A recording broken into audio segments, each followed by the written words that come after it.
నేరానికి శిక్ష అనే చందమామ కథ చెప్పుకుందాం. ఒకప్పుడు పాంచాల దేశాన్ని విజయసింహుడు అనే రాజు పాలించేవాడు. ఆయనది రామరాజ్యం అని పేరు తెచ్చుకున్నది. ఆయనకు ప్రజల పట్ల దయ ఇంత అంతా కాదు. అయితే విజయసింహుడికి సంతానం లేదు. అనేక వ్రతాలు నోములు ఫలించకపోయేసరికి విజయసింహుడు తన భార్యతో సహా తీర్థయాత్రలు చేసి రావాలనుకున్నాడు. అందుకని ఆయన తన తమ్ముడైన జయసింహుడికి రాజ్యభారం అప్పగించి తాను తీర్థయాత్రలకు బయలుదేరాడు. జయసింహుడు మొదటి నుంచి భోగలాలసుడు. అన్నస్థానంలో తను రాజు అయ్యాక అతనికి అధికారంలో ఉండే ఆనందం కూడా తెలిసి వచ్చింది. పరిపాలన చూడడానికి సమర్థులైన మంత్రులున్నారు. రాజ్యాన్ని రక్షించడానికి సమర్థులైన దండనాయకులున్నారు. జయసింహుడికి రోజులు క్షణాలలాగా గడిచిపోతున్నాయి. తన వైభవమంతా అన్న తిరిగి వచ్చేదాకనే కదా అన్న ఆలోచన వచ్చినప్పుడు జయసింహుడికి బాధ కలిగేది. ఏ కారణం చేతనైనా అన్న తిరిగి రాకపోతే అన్నకు సంతానం లేదు గనక ఈ రాజ్యం తనదే కదా అన్న ఆశ కలిగేది. కొన్ని నెలలు ఇలా గడిచాయి. ఇంతలో విజయసింహుడు తిరిగి వస్తున్నట్టు వార్త వచ్చింది. రాజధానిలో ప్రజలంతా సంతోషించారు. ఒక్క జయసింహుడే నిరాశలో మునిగిపోయాడు. పైకి అతను కూడా అందరితో పాటు సంతోషం నటించాడు. ఆ రాత్రి అతను తనకు విశ్వాసపాత్రుడైన దండనాయకుణ్ణి తన మందిరానికి పిలిపించి ఆ రాత్రి తన అన్నను వదినను వారు మజిలీ చేసిన చోట హత్య చేయించడానికి ఆలోచనలు చేశాడు. వారిద్దరూ మాట్లాడుకుంటూ ఉండగా జయసింహుడి భార్య రూపమతి వారి సంభాషణ అంతా విన్నది. విజయసింహుడు తన భార్యతో సహా హతుడైనట్టు మర్నాడు రాజధానికి వార్త వచ్చింది. నగరమంతా దుఃఖ సముద్రంలో మునిగిపోయింది. అందరితో పాటు జయసింహుడు కూడా దుఃఖించాడు. ఈసారి అతని దుఃఖం నటన కాదు. రాజ్యం కోసం అన్నను హత్య చేయించాడే గాని అన్న మీద అతనికి ప్రేమ లేకపోలేదు. జయసింహుడు తన అన్నకు వదినకు దహన సంస్కారాలు ఉత్తర క్రియలు యథావిధిగా జరిపి లాంఛనంగా రాజ్యాభిషేకం చేయించుకున్నాడు. చిత్రమేమిటంటే తాను నిజంగానే రాజు అయ్యేసరికి జయసింహుడికి అధికార వ్యామోహం పూర్తిగా పోయింది. ప్రజల క్షేమం చూడడంలో తాను తన అన్నకు ఏమాత్రం తీసిపోడని పేరు తెచ్చుకోవడానికి అతను అహర్నిశలు కృషి చేశాడు. ప్రజలు త్వరలోనే విజయసింహుణ్ణి మర్చిపోయి జయసింహుడి లాంటి ప్రభువు ఎక్కడా ఉండడని చెప్పుకోసాగారు. జయసింహుడి భార్య రూపమతి రాణి అయ్యే నాటికి గర్భవతిగా ఉన్నది. రాజ్యాభిషేకం జరుపుకున్న కొద్ది మాసాలకు జయసింహుడు శత్రురాజులతో యుద్ధాలు చేయవలసి వచ్చింది. ఎందుకంటే విజయసింహుడు పోగానే పరిసర రాజ్యాల వారికి పాంచాలాన్ని తేలికగా జయించవచ్చునని భ్రమ కలిగింది. జయసింహుడు యుద్ధాల మీద బయలుదేరిన కొద్ది రోజులకు రూపమతి కవల పిల్లలను కన్నది.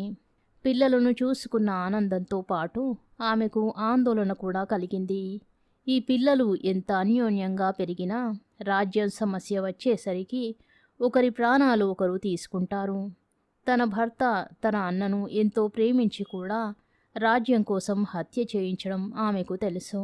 రాజ్యలోభం అంతా క్రూరమైనది. అందుచేత రూపమతి తనకు ప్రసవం చేయించిన చెలికత్తెతో, మాధవి, నువ్వు నాకు ఒక ఉపకారం చెయ్యాలి. నాకు 2 పిల్లలు వద్దు. వీళ్లలో ఒకణ్ణి ఏ అడవిలోనో వదిలేసిరా. వీడి వెంట 10,000 వరహాల మూట కూడా ఉంచు. ఎవరైనా ఆశపడి వాణ్ణి పెంచుతారు అన్నది. మాధవి అలాంటి పని చెయ్యనన్నది. అప్పుడు రూపమతి విధి లేక తన భర్త చేసిన నేరాన్ని మాధవికి చెప్పేసింది. మాధవి కొంచెంసేపు ఆలోచించి రాణి చెప్పినట్టు చెయ్యడానికి ఒప్పుకొని ఒక బిడ్డను 10,000 వరహాల మూటను తీసుకొని వెళ్ళిపోయింది. రూపమతి తాను చేసిన పనికి పశ్చాత్తాప పడలేదు గాని ఎంతో బాధపడింది. రూపమతికి కవల పిల్లలు పుట్టిన సంగతి అంతఃపురంలో ఎవరికీ తెలీదు. యుద్ధాలలో శత్రువులనందరినీ ఓడించి తిరిగి వచ్చిన జయసింహుడు తన భార్యకు కొడుకు కలిగాడని తెలుసుకుని ఎంతగానో సంతోషించాడు. వాడికి జయచంద్రుడు అని పేరు పెట్టి ఎంతో గారాబంగా పెంచసాగాడు. మాధవి రాణి ఇచ్చిన పిల్లవాణ్ణి ఎక్కడా పారేయలేదు. ఆమె వాణ్ణి తన ఇంటికే తీసుకుపోయి మాధవుడు అని పేరు పెట్టి ఏ లోపము లేకుండా పెంచసాగింది. జయచంద్రుడు దినదినాభివృద్ధి చెందుతూ ఉంటే రూపమతి తన రెండో కొడుకు ఎక్కడ ఉన్నాడు, ఎలా ఉన్నాడునని ఎంతో ఆవేదన పడేది.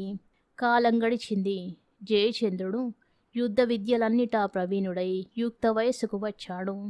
ఒక విజయదశమి నాడు జయసింహుడు జయచంద్రుడి చేత విద్యా ప్రదర్శన ఏర్పాటు చేసి, ఏ విద్యలోనైనా జయచంద్రుని మించిన వాడికి బహుమానాలిస్తానని ప్రకటించాడు. ప్రదర్శనలు చూడడానికి జనం తండోపతండాలుగా వచ్చారు. కొద్దిమంది యువకులు రాజుగారిచ్చే బహుమానాలకు ఆశపడో, యువరాజుగారి చేతిలో ఓడిపోయామని కీర్తి తెచ్చుకోవడానికో జయచంద్రుడితో పోటీ చేసి ఓడిపోయారు. చివరకు జయచంద్రుడు జనాన్ని చూసి, నాతో పోటీ చేయగలవారు ఇంకెవరూ లేరా అని దర్పంగా అడిగాడు. అప్పుడు జనంలో నుంచి మాధవుడు ముందుకు వచ్చాడు. ఇద్దరు కత్తి యుద్ధం ప్రారంభించారు. ఇద్దరినీ ఒకే చోట చూసిన ప్రేక్షకులకు వారిద్దరూ ఒకే పోలిక, ఒకే ఒడ్డు పొడుగు ఉండడం చూసి అమిత ఆశ్చర్యాన్ని కలిగించింది. జయసింహుడు, రూపమతి కూడా ఆశ్చర్యపడ్డారు. జయసింహుడు ఈ రహస్యం తెలుసుకుందామని ఆగండి అని కేక పెట్టి కత్తి యుద్ధం ఆపించాడు. తరువాత ఆయన మాధవుణ్ణి దగ్గరకు పిలిచి, రూపమతి వింటుండగా, నువ్వు ఎవరి కొడుకువు, నీ పేరేమిటి అని అడిగాడు. మాధవుడు నవ్వి, మహారాజా, ప్రజలందరూ మీ బిడ్డలే కదా, నన్ను కూడా మీ బిడ్డే అనుకోండి అన్నాడు. ఈ మాట వింటూనే రూపమతి మూర్ఛపోయింది. జయసింహుడు రాణిని అంతఃపురానికి చేర్చి శైత్యోపచారాలు చేయించాడు. రూపమతి స్పృహ వస్తూనే తన చుట్టూ ఉన్న జనంలో మాధవిని, ఆమె పక్కన ఉన్న మాధవుణ్ణి చూసి, నా బాబు అంటూ మాధవుడికేసి చేతులు చాచింది. మాధవి మాధవుణ్ణి రూపమతికేసి తోసింది. రూపమతి ప్రవర్తన మాధవికి మాత్రమే అర్థమైంది. ఆమె మాధవుణ్ణి కౌగలించుకొని ఆనంద బాష్పాలు రాలుస్తున్నది.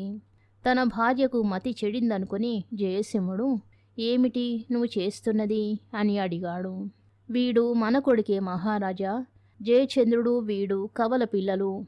ఇద్దరు పిల్లలుంటే సింహాసనం కోసం రక్తపాతం జరుగుతుందని భయపడి ఒక పిల్లవాణ్ణి మాధవికిచ్చి ఎక్కడన్నా వదిలేయమన్నాను. ఇంతకాలానికి నా బిడ్డ నాకు తిరిగి దొరికాడు అన్నది రూపమతి. అప్పుడు మాధవి తానా బిడ్డను రహస్యంగా ఎలా పెంచింది జయసింహుడికి తెలిపింది. తాను తన అన్నను హత్య చేసిన నేరానికి తన సొంత కొడుకు ఇన్ని ఏళ్ళు తనకు కాకుండా పోవడం శిక్షే అని గ్రహించి జయసింహుడు రూపమతితో, రాణి, ఇక సింహాసనం కోసం రక్తపాతం జరిగే సమస్య లేదు. రాజ్యాన్ని నా ఇద్దరు కొడుకులకు సమంగా పంచుతాను అన్నాడు. ఈ మాటకు రూపమతి పరమానందం చెందింది. ఆమె తన ఇద్దరు కొడుకులను చూసుకుంటూ ఎంతో ఆనందం పొందింది. జయసింహుడు అన్నమాట నిలబెట్టుకుంటూ తన రాజ్యాన్ని కొడుకులిద్దరికీ సమంగా పంచి తాను బతికి ఉండగానే ఇద్దరికీ రాజ్యాభిషేకం చేయించాడు. కథ సమాప్తం. శుభం.